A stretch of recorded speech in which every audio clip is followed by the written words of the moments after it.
Yep, that's me, on the brink of giving up. But you may be wondering how I ended up in this situation. Let me give you a backstory.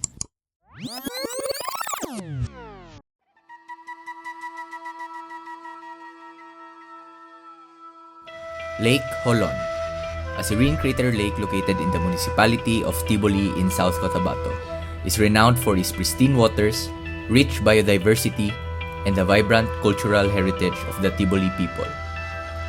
It has always been my dream to visit the crown jewel of the South, so when Kobe showed me this ad for Race to Lake Holon 2024, we knew we had to sign up. Getting there wasn't easy. We had to drive for 6 hours from Davao, battle harsh and steep terrain, and of course, finish the race. Nevertheless, Lake Holon, here we come.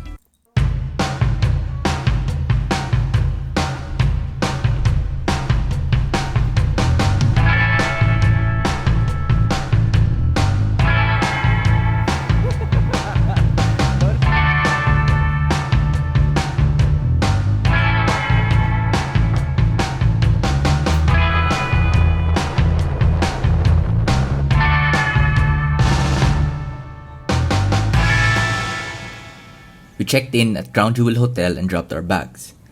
And instead of just sitting here, we decided to go to the event place to register and get our race kits ahead of time.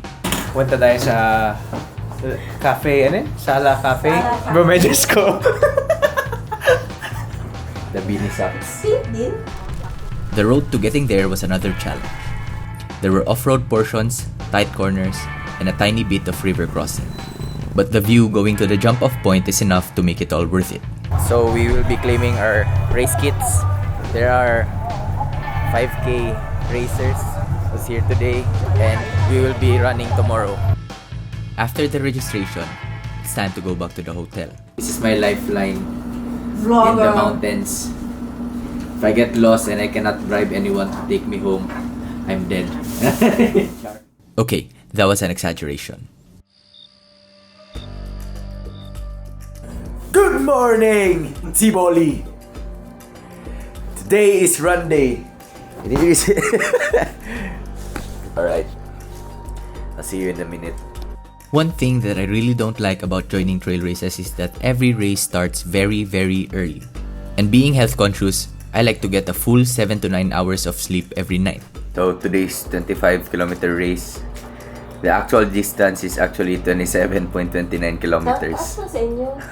Highest point is 1,714 meters above sea level and the elevation gain is 1,800 meters. Gun start is at 4:30, it's 3:08.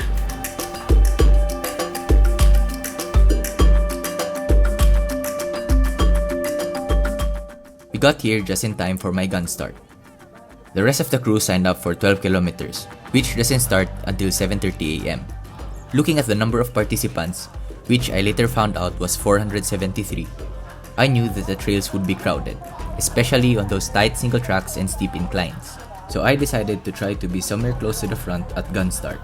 So, the plan is to run for a bit in the beginning to make it to the top third of runners and be with other athletes who have about the same pace as me. That way, I don't have to stop and break my momentum every few hundred meters. Alright, the race is about to start. Wish me luck.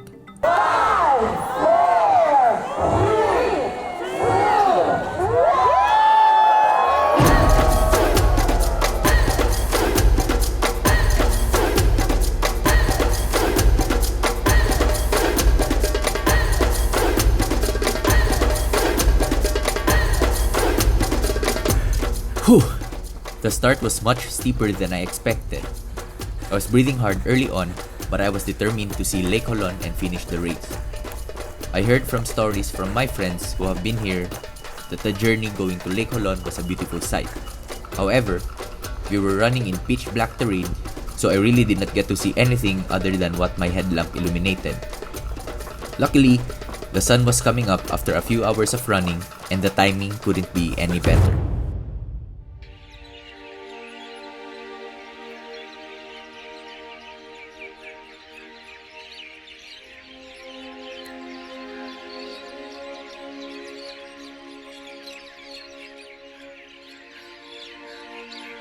I got my first glimpse at Lake Holon, and to be honest, I felt overwhelmed by its beauty. I've seen countless of photos and videos about this place, but nothing compares to seeing it in person. I can't help but imagine what the people who discovered this jewel felt when they first saw it. It must be exhilarating to be the first man to see this beautiful place. If it was me, I would have built a cabin and hidden here for an entire year. Okay, I don't think I can, but I would definitely have stayed here a lot. After getting my jump shot and filling my eyes with the beauty of this place, it dawned on me. I'm only 6 kilometers in the race, which means I still have 21 more kilometers to go.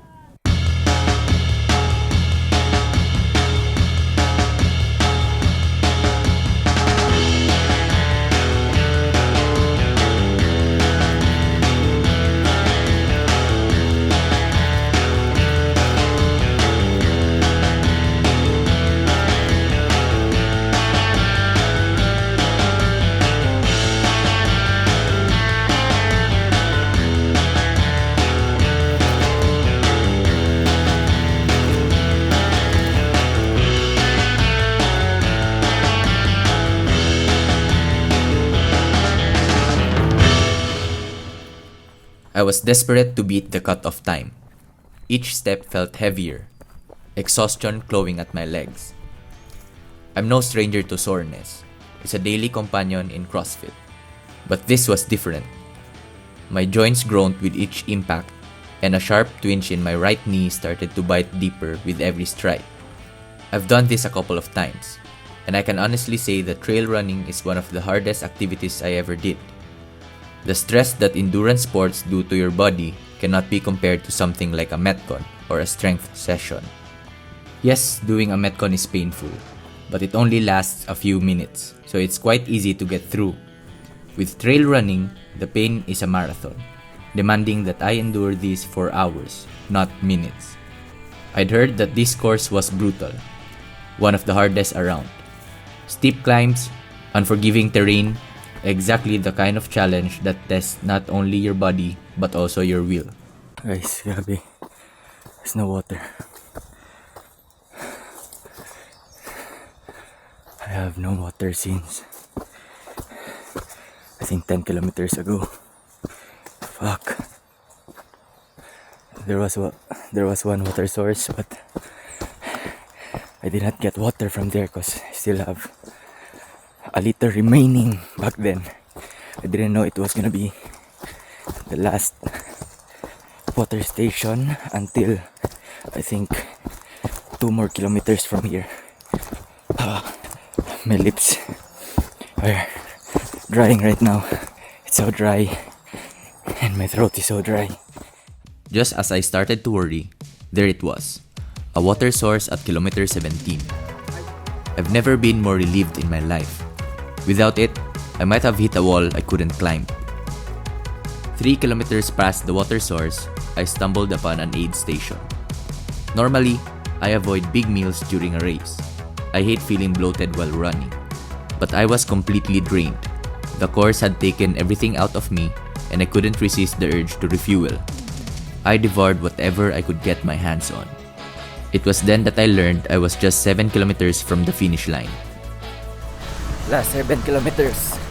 Recharged and with my spirits lifted by the food, I knew I could finish this race.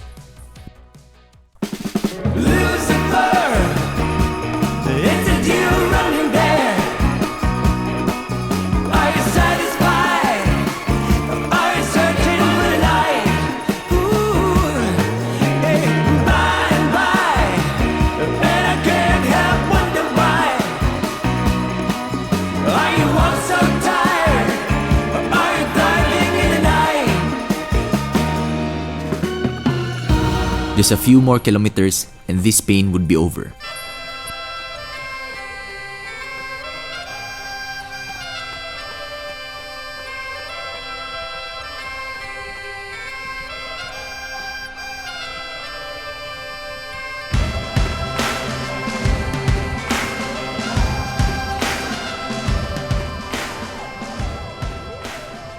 And finally, I've done it.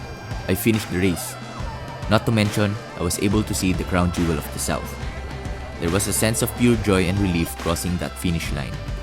I was flooded with happiness. Okay, maybe it doesn't show on my face right now, but trust me, I'm ecstatic. Even though 100 others finished before me, it didn't matter. Victory wasn't about being first. It was about enduring the struggle and pushing through when everything in you screamed stop. Maybe that's why people do this, why they sign up for endurance events knowing they would suffer. It's not just about winning, it's about the pride in overcoming, in proving to yourself that you're stronger than the pain. Maybe that's what it is to be human. This drive to test our limits and to come out the other side changed. As for me, I'll rest and recover, and I may have to step back on joining endurance events for the time being, to prepare myself for my return to CrossFit competitions.